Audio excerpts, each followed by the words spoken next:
Hello दोस्तों, ये एक मोटिवेशनल हार्ट टचिंग स्टोरी है। प्लीज़ पूरी आवाज़ से सुनना कि कैसे पति पत्नी के बीच में छोटी छोटी गलतफहमियां, शक और अहम धीरे धीरे दोनों लोगों का रिश्ता खराब कर देते हैं। और अगर इसे सही समय पर समझाया नहीं गया तो कोई तीसरा इसका फ़ायदा कैसे उठाता है। आइए देखते हैं इस स्टोरी के माध्यम से। मैं अटैची लेकर ऑटो में बैठ गई। करीब 1 महीने बाद आज मैं अपने पति अमित के पास वापस लौट रही थी। मुझे विदा करते समय मेरे मम्मी पापा की आंखों में खुशी व राहत साफ दिखाई दे रही थी। उन्हें लग रहा था कि आखिरकार मैंने अपनी जिद और नाराज़गी छोड़कर अपने पति के घर लौटने का फैसला कर लिया है। मम्मी जाते जाते मुझे फिर समझाने लगी थी, बेटा, पति पत्नी के रिश्ते में छोटी मोटी बातें होती रहती हैं। हर बात पर घर छोड़ देना ठीक नहीं होता। मैंने सिर्फ मुस्कुराकर सिर हिला दिया, लेकिन सच तो यह था कि मैं सिर्फ अपनी जिद छोड़कर वापस नहीं लौट रही थी। परसों रात जो हुआ था उसने मुझे अंदर तक डरा दिया था और उसी के बाद मैंने अपने पति अमित के पास वापस लौटने का फैसला कर लिया था। रास्ते में मैंने ऑटो रुकवाया और एक फूलों की दुकान से सुंदर सा गुलदस्ता और एक छोटा सा कार्ड खरीदा। कार्ड पर अपनी लिखावट बदलकर मैंने लिखा, हैप्पी बर्थडे प्रिया। प्रिया मेरा ही नाम है, यानी गुलदस्ता मैंने खुद के पैसे से खर्च कर अपने लिए ही खरीदा था। शायद यह थोड़ा अजीब था। दरअसल पटरी से उतरी अपने विवाहित जीवन की गाड़ी को फिर से पटरी पर लाने के लिए इंसान को कभी कभी ऐसी चालाकी भी करनी पड़ती है। पड़ोस में रहने वाली मेरी सहेली कविता की शादी 2 दिन पहले ही हुई थी। मम्मी पापा का यह भी सोचना था कि उसे ससुराल जाते देखकर मैंने अपने घर अमित के पास लौटने का फैसला किया है। उनका यह सोचना पूरी तरह से गलत है। ऑटो धीरे धीरे हमारे घर के सामने आकर रुक गया। घर को देखते ही दिल तेजी से धड़कने लगा। यही घर था जहाँ कभी मेरी हंसी गूंजती थी और यही घर मैं 1 महीने पहले गुस्से में छोड़कर चली गई थी। मैंने गहरी सांस ली और दरवाजे की घंटी बजा दी। कुछ ही सेकंड बाद दरवाज़ा खुला और सामने अमित खड़े थे। मुझे सामने खड़ी देखकर अमित हक्के बक्के रह गए। शायद उन्हें उम्मीद ही नहीं थी कि मैं बिना बताए अचानक वापस आ जाऊंगी। मैं मुस्कुराते हुए उनके गले लगकर बोली, इतना प्यारा गुलदस्ता भिजवाने के लिए थैंक यू जी। उनके गले लगकर मेरा मन एकदम से खिल उठा। सचमुच उस पल के सुखद एहसास ने मुझे विश्वास दिला दिया कि वापस लौट आने का फैसला करके मैंने बिल्कुल सही कदम उठाया है। तुम्हें यह गुलदस्ता मैंने नहीं भिजवाया है। उनकी आवाज़ में नाराज़गी के भाव मौजूद थे। अब शर्मा क्यों रहे हो? लो, आपसे पहले मैं स्वीकार कर लेती हूँ कि आज सुबह उठने के बाद से मैं आपको बहुत मिस कर रही थी। वैसे एक सवाल का जवाब दो, अगर मैं यहाँ नहीं आती तो क्या आप आज के दिन भी मुझसे मिलने नहीं आते? क्या सिर्फ गुलदस्ता भेजकर चुप बैठ जाते? यार, जब कह दिया कि यह गुलदस्ता मैंने नहीं भिजवाया है, वे एकदम से चिढ़ उठे। और रही बात तुमसे मिलने आने की, तो तुम मुझसे नाराज़ होकर के मायके भागी थी। फिर मैं क्यों तुमसे मिलने आता? चलो मान लिया कि आपने यह गुलदस्ता नहीं भेजा है, पर क्या आपको जरा सी भी खुशी भी नहीं हुई है मुझे घर आया देखकर? झूठ ही सही, कम से कम एक बार तो कह दो कि प्रिया वेलकम बैक। वेलकम बैक उन्हें अब अपनी हंसी रोकने में मुश्किल हो रही थी। बस इतना सुनना था कि मेरे मन की आधी कड़वाहट उसी पल खत्म हो गई। 1 महीने से मैं इसी पल के लिए तरस रही थी। घर के अंदर कदम रखते ही मेरी नज़र दीवार पर लगी हमारी शादी की तस्वीर पर पड़ी। सब कुछ वैसा ही था, बस हमारे रिश्ते में दूरी आ गई थी। मैंने धीरे से कहा, मैंने फैसला लिया है कि अब छोटी छोटी बातों पर झगड़ा नहीं करूँगी। अमित ने मुझे गौर से देखा। लगता है 1 महीने में ही काफ़ी समझदार हो गई हो। मैं हल्का सा मुस्कुराई और बोली, शायद कुछ बातें इंसान को देर से समझ में आती हैं। अब क्या सारा दिन हम ऐसी ही बेकार की बातें करते रहेंगे? क्या मत भूलिए कि आज आपकी जीवन संगिनी का जन्मदिन है। मैंने रूठने का अच्छा अभिनय किया। तुम कौन सा मुझे बताकर लौटी हो जो मैं तुम्हारे लिए एक भव्य पार्टी का आयोजन करके रखता? तुम कौन सा मुझे बताकर लौटी हो जो मैं तुम्हारे लिए एक भव्य पार्टी का आयोजन करके रखता? वे मुझ पर कटाक्ष करने का मौका नहीं चूके। पतिदेव, जरा व्यंग और दिल दुखाने वाली बातों पर अपनी पकड़ कमज़ोर कीजिए प्लीज। आज रविवार की छुट्टी है और मेरा जन्मदिन भी। आपका क्या बिगड़ जाएगा साहब? अगर प्यार से मुझे कहीं घुमा फिरा लाओ, कोई बढ़िया सा गिफ्ट दे दो। मैं भावुक हो उठी थी। थोड़ी देर बाद माहौल सामान्य होने लगा। मैंने मजाक में कहा, वैसे आज मेरे बर्थडे पर और कुछ नहीं तो कम से कम बाहर खाना खिलाने तो ले ही जा सकते हो। अमित हल्का सा हंसे। अचानक वापस आकर आदेश भी शुरू कर दिया।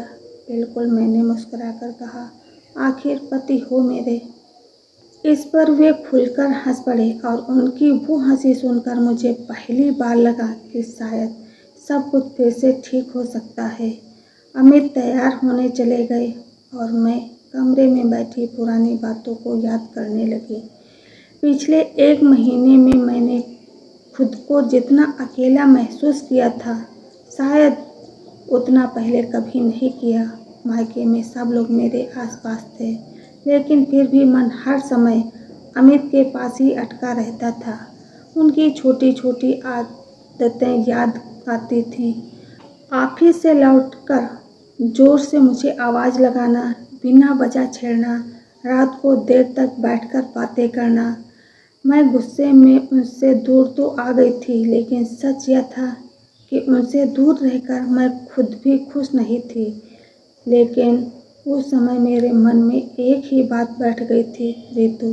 रितु अमित के ऑफिस में ही काम करती थी।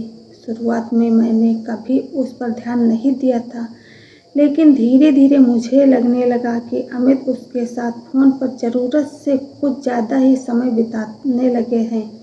हालांकि वो उससे सिर्फ काम से संबंधित ही बातें करते थे, पर फिर भी मैंने कई बार उनसे कहा कि मुझे यह सब अच्छा नहीं लगता। उसे जो भी बात करनी हो ऑफिस में करें, घर पर फ़ोन करके नहीं। लेकिन वे हर बार यही कहते कि वो सिर्फ उनकी सहकर्मी है। धीरे धीरे मेरा शक बढ़ता गया और हमारे बीच झगड़े भी बढ़ने लगे। आखिर एक दिन गुस्से में आकर मैं अपने मायके चली गई। मुझे लगा था शायद मेरी दूरी अमित को मेरी अहमियत समझा देगी, लेकिन ज़िंदगी ने मुझे ही आईना दिखा दिया। मायके में हमारे पड़ोस में रहने वाली कविता की शादी की रस्म शुरू हो गई थी। हमारा पूरा परिवार भी उन रस्मों में शामिल था। उनके घर में काफ़ी चहल पहल थी। रिश्तेदारों का आना जाना लगा हुआ था। वहीं मेरी मुलाकात विकास से हुई, जो कविता के भाई का दोस्त था।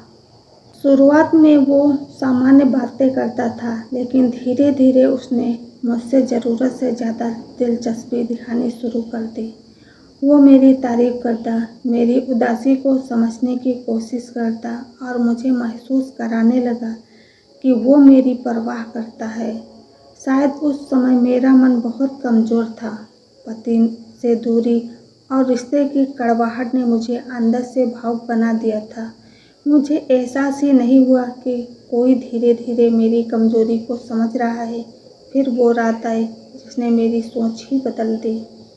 शादी वाले घर में बहुत भीड़ थी। मैं कविता के घर की छत पर बने कमरे से कुछ सामान लेने गई थी।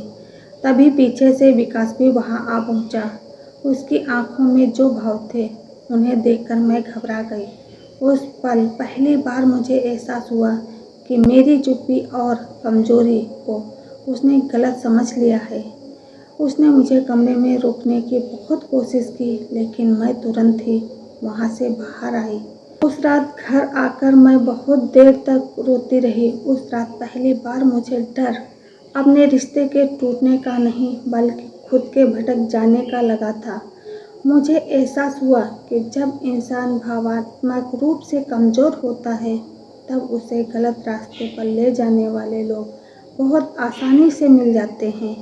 उसी रात मैंने फैसला कर लिया कि मैं अपने रिश्तों को यूं ही नहीं ख़त्म होने दूंगी। मैं खुद को यूं भटकने नहीं दूंगी।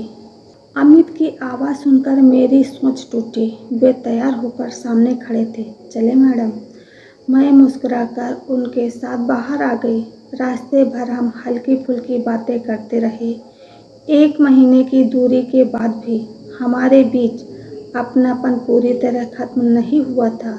सच तो यह था कि हम दोनों ही अपने अपने अहम में इतने उलझ गए थे कि किसी ने भी झुककर रिश्ते को संभालने की कोशिश नहीं की। रेस्टोरेंट पहुंचकर अमित ने पूछा, क्या खाओगी मैडम? चाइनीज। मैंने तुरंत जवाब दिया। वे मुस्कुराए। आज भी वही पसंद है। मैंने उनकी तरफ देखते हुए कहा, कुछ चीज़ें कभी नहीं बदलती। खाना आने तक हम यूं ही छोटी छोटी बातें करते रहे। फिर मैंने धीरे से पूछा, आज कहीं और जाने का प्लान तो नहीं है? अमित समझ गए कि मेरा इशारा किस तरफ है। उन्होंने गहरी सांस ली और गंभीर स्वर में बोले, तुम आज भी ऋतु को लेकर परेशान हो? मैं चुप रही। वे कुछ पल बाद बोले, मैं मानता हूँ कि मुझे तुम्हारी भावनाओं का भी ध्यान रखना चाहिए था, लेकिन सच में मेरे और ऋतु के बीच में ऐसा कुछ भी नहीं था जो गलत था। इस बार मैंने उनकी आंखों में ध्यान से देखा। पहली बार मुझे उनमें सफाई नहीं, सच्चाई दिखाई दी। शायद इसलिए क्योंकि अब मेरा नज़रिया बदल चुका था। मैंने धीरे से कहा, हो सकता है गलती सिर्फ आपकी नहीं थी। मैंने भी आपको समझने की कोशिश नहीं की थी। अमित ने हैरानी से मेरी तरफ देखा। शायद उन्हें पहली बार लगा कि मैं सचमुच बदल गई हूँ। उन्होंने धीरे से मेरा हाथ थाम लिया और बोले, तो फिर चलो एक नई शुरुआत करते हैं। मेरी आंखें हल्की सी भर आईं। मैंने मुस्कुराकर कहा, लेकिन इस बार बिना शक और बिना अहंकार के। उस दिन घर लौटते समय मुझे एक बात बहुत गहराई से समझ आ गई थी। रिश्ते सिर्फ प्यार से नहीं चलते, विश्वास और साथ भी उतना ही ज़रूरी होता है। अगर पति पत्नी हर छोटी बात पर एक दूसरे से दूर भागने लगें, तो ये दूरियां किसी तीसरे को जगह दे देती हैं। और कई बार जब इंसान भटकता है तो बहुत कुछ टूट चुका होता है। मैं खुश थी क्योंकि मैंने समय रहते अपने रिश्ते को टूटने से बचा लिया था, और शायद यही मेरी ज़िंदगी की सबसे सही वापसी थी। दोस्तों, रिश्ते कभी एक दिन में नहीं टूटते। छोटी छोटी गलतफहमियां मन में पालना, शक और अहम धीरे धीरे 2 लोगों के बीच ऐसी दूरी बना देता है कि प्यार होते हुए भी रिश्ता कमज़ोर पड़ने लगता है।